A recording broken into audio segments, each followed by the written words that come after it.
Welcome to this Wellness Wisdom Update. I'm Tiffany Brown Bush, and I help the frazzled superwoman transform into a fit for life diva with happy hormones. And I'm going to jump right into today's topic. I've mentioned previously I wanted to get back to talking about the stages of lifelong obesity management, and we've gone over the first two stages previously. Please go back and watch those videos. I want to talk about the third stage and then the fourth stage today, and I want to make sure that I read these off. Now, the third stage is going to be dedicated to renewal.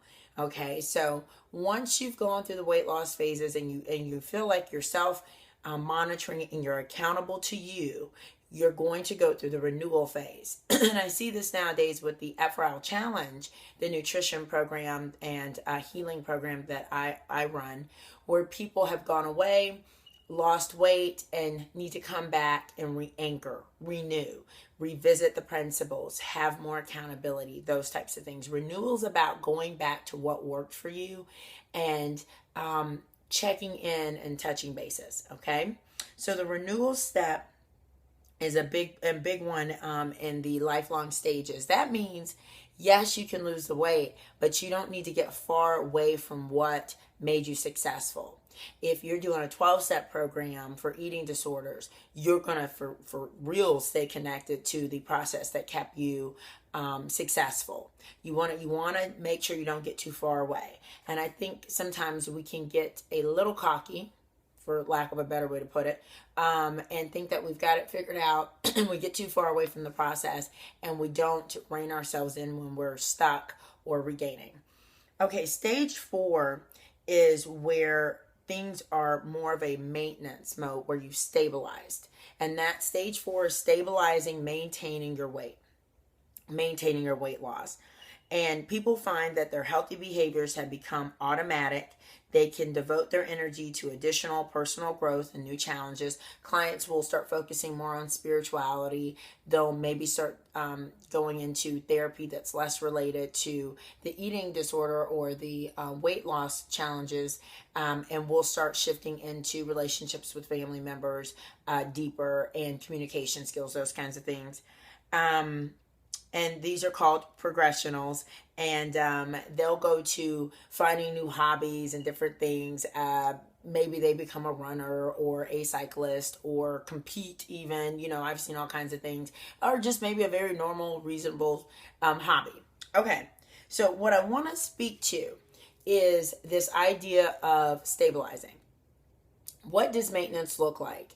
And concisely, what I get asked by people a lot is, so do you mean I will not be able to have this food ever again? That's usually the thing that's really weighing on people's minds. And do you lapse? Do you relapse? And what does that look like for you? And so I can speak from personal experience and then case studies, anecdotal experiences that I've had with people.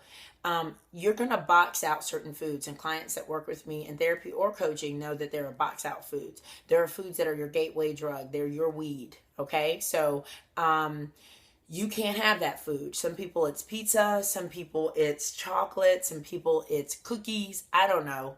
You know what your food is. You know that food that spirals you out of control. You box that food out. And that's okay. That's okay to have to box a food out. Okay, so you don't reintroduce that food ever again, because that food makes you too vulnerable.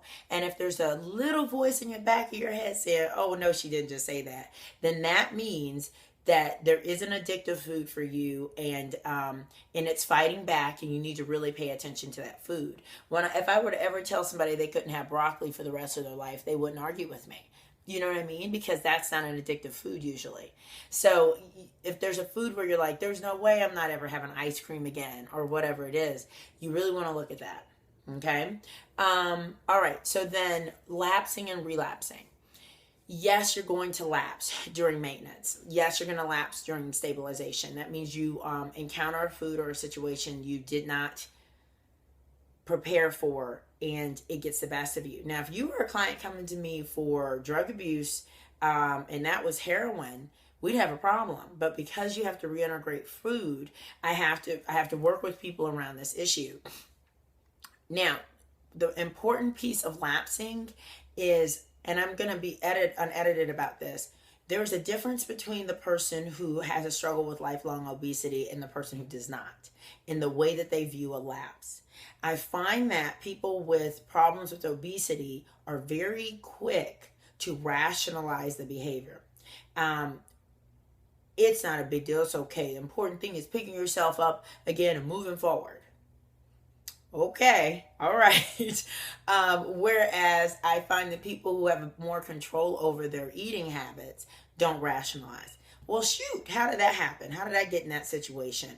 I don't want that to happen again. What do I need to learn from this? What do I need to do differently for next time? How can I be more successful? How do I box it out? They stay in the muck a little bit longer and they look around and they analyze. I strongly encourage this for you with the lapse, and this is what I do with clients when we're coaching and I'm in therapy with them, because it's that rationalizing and pick yourself back up, girl. That's how you start a diet every morning, right? That's how today becomes a binge and you start the diet tomorrow morning. That's how you start a diet at the beginning of every month and the beginning of every year.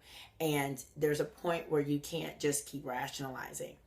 And then that becomes a relapse, right? Because a lapse becomes, oh, I just had a bite and now it's been a week of binging. So I want you to really look at that stabilization phase and what you say to yourself around lapsing and relapsing. And with the last few seconds here that I have left, is it possible to not lapse and to not relapse? It absolutely is. Are there foods that you can box out that you used to be addicted to, that used to be triggering for you, that you never, ever, ever, ever have again and don't want? Absolutely. I find that that's possible once I have balanced the client's adrenals, cleaned up their stomach, and got their gut healed, and done some brain balancing work.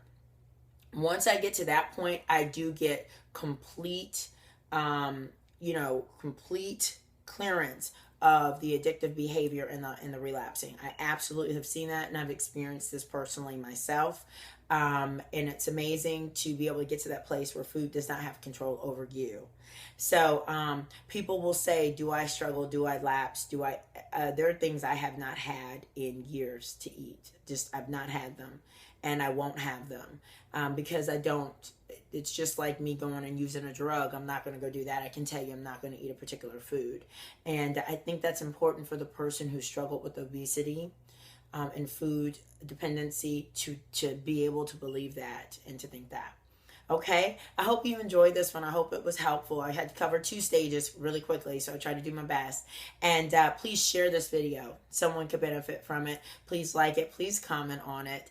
Subscribe to the channel. Visit our websites. My website is www.f4lwithtiffany.com. It talks about my mental health practice as well as integrating functional medicine and nutrition. And then our fitness website is www.tiffany'sfitforlife.com, and that speaks more to our classes and personal training, and that's more oriented towards Justin Bush, my husband's available options. So please check those out. Send me an email if you have any questions, and until next time, live fit.